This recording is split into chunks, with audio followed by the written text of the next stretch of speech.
नाजरीन, आप देख रहे हैं रियासत का मशहूर व मकबूल यूट्यूब चैनल बज़्म आईना वकील साहब पोस्ट।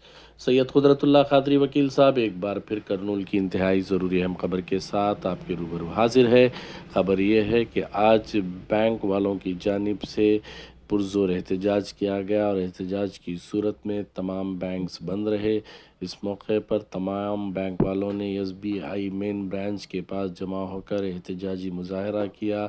इस मुजाहरे की तायीद CITU के ज़िला डिस्ट्रिक्ट जनरल सेक्रेटरी MD अंजी बाबू ने की। इस मौके पर अंजी बाबू ने हुकूमत से मुतालबा किया कि जो भी जायज़ जो डिमांड्स हैं, मुतालबे हैं, वो तमाम फौरी तौर पर बैंक एम्प्लॉइज़ के हल किए जाएं, वरना एहतजाज में शिद्दत भी पैदा की जाएगी। इस मौके पर उन्होंने कहा कि बहुत सारा तनाव, बहुत सारा जो है काम बैंक वालों को है, जो भी उनके मुतालबात हैं उसे फौरी तौर पर अमल में लाया जाए।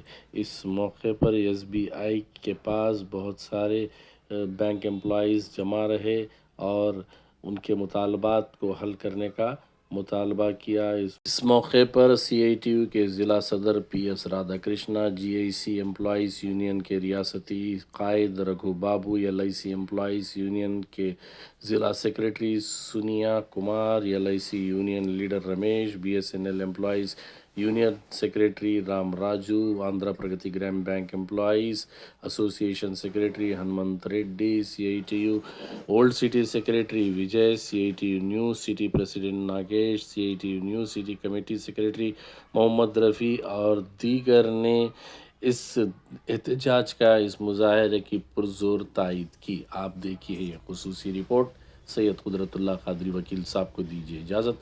अगर आप हमारे चैनल को अब तक सब्सक्राइब नहीं किए हैं तो ज़रूर सब्सक्राइब करें, लाइक करें, शेयर करें, कामेंट करें, बेल बटन दबाना ना भूलें ताकि लेटेस्ट वीडियोस आप तक बआसानी से दस्तयाब हो सके। ఈరోజు 2 లక్షల మంది రిటైర్ అయిపోతే 8 లక్షల మంది మీద ఈ పని భారం పడి ఈ పని భారంతో చాలా ఇబ్బందులు పడుతున్నాం మేము.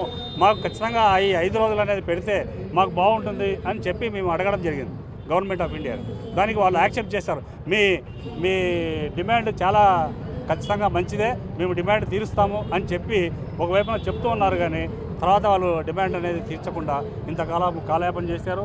22, 23వ తారీఖున నిన్న జరిగిన చీఫ్ లేబర్ కమిషనర్ ఢిల్లీ దగ్గర మీ బ్యాంక్ యూనియన్లు, తర్వాత IBA చైర్మన్లు, తర్వాత బ్యాంకుల యాజమాన్యాలు, తర్వాత యూనియన్లు కలిసి మాట్లాడుతున్నప్పుడు ఫైనాన్స్ మినిస్ట్రీకి సంబంధించిన సెక్రటరీస్ ఎవరైతే ఉన్నారో వాళ్ళు కూడా ఎట్లాంటి హామీ ఇవ్వకపోవడం వల్ల ఈ రోజున మేము సమ్మెకు పిలుపునివ్వడం జరిగింది. ఇక్కడ ప్రజలంతా గమనించవలసింది ఏంటంటే బ్యాంకుల్లో ఉద్యోగాలు, జీతాల కోసం వాళ్ళు ఫైట్ చేస్తున్నారు అనే చాలామంది అపోహ ఉంటుంది. ఇక్కడ జీతభత్యాల కోసం మేము చేయడం లేదు, కేవలము మా పని భారాన్ని సర్వీస్ కండిషన్స్ కోసం చేస్తున్నాం. పని భారం ఎక్కువైపోయి కూర్చున్న చోటే చాలామంది ఉద్యోగులు చనిపోవడం జరుగుతుంది. దీనికి రిక్రూట్మెంట్ చేయండి అంటే మీకు డిఫరెంట్ ఛానల్స్ ఉన్నాయి, ATMలు ఉన్నాయి, ఏది క్యాష్ మిషన్స్ ఉన్నాయి, తర్వాత నెట్ బ్యాంకింగ్ ఉంది, మొబైల్ బ్యాంక్ ఉంది అన్నప్పుడు ఎందుకంటే బ్యాంకు వచ్చేవాళ్ళు చాలా తక్కువ అని చెప్పి ఒకవైపున గవర్నమెంట్ ఆఫ్ ఇండియా మాకు చెప్తూ, ఇప్పుడేమో బ్యాంకింగ్ మూసేస్తే 4 రోజులు మూసేస్తే ప్రజలకు చాలా ఇబ్బంది కలుగుతుంది, బ్యాంకింగ్ రంగం అంతా డిస్టర్బ్ అయిపోతుంది, ప్రజలంతా ఇబ్బంది పడతారని చెప్పి ఈ రోజున కుంటి సాకులు చెప్తున్నారు. కాబట్టి ఇది మేము చేస్తున్న న్యాయమైన డిమాండ్ని 5 రోజుల 10 దినాలు ఖచ్చితంగా రావాలి. దానికి ఆల్రెడీ మీరు ఒప్పుకున్నారు, IBA ఒప్పుకుంది, గవర్నమెంట్ అప్రూవ్ చేయకుంది. ఎందుకు దీనికి చేయకుంది? దీని వెనక ఎవరైనా పెద్ద వ్యక్తులు ఉన్నారా లేదా రాజకీయ నాయకులు ఉన్నారా? ఎవరున్నారైతే మాకు తెలియదు. కాకపోతే ఈ డిమాండ్ సాధించేంత వరకు మా ఫైట్ అనేది ఆగదు. డెఫినెట్గా రాబోయే రోజుల్లో దీనికోసము 2 రోజులు కానీ 3 రోజులు కానీ ఇండిపెండెంట్ స్ట్రైక్లో పోవడానికి కూడా మా నాయకులు ఇస్తే ఆ పిలుపు మేరకు మేము నడుచుకుంటామని తెలియజేస్తూ, నా పేరు నాగరాజు,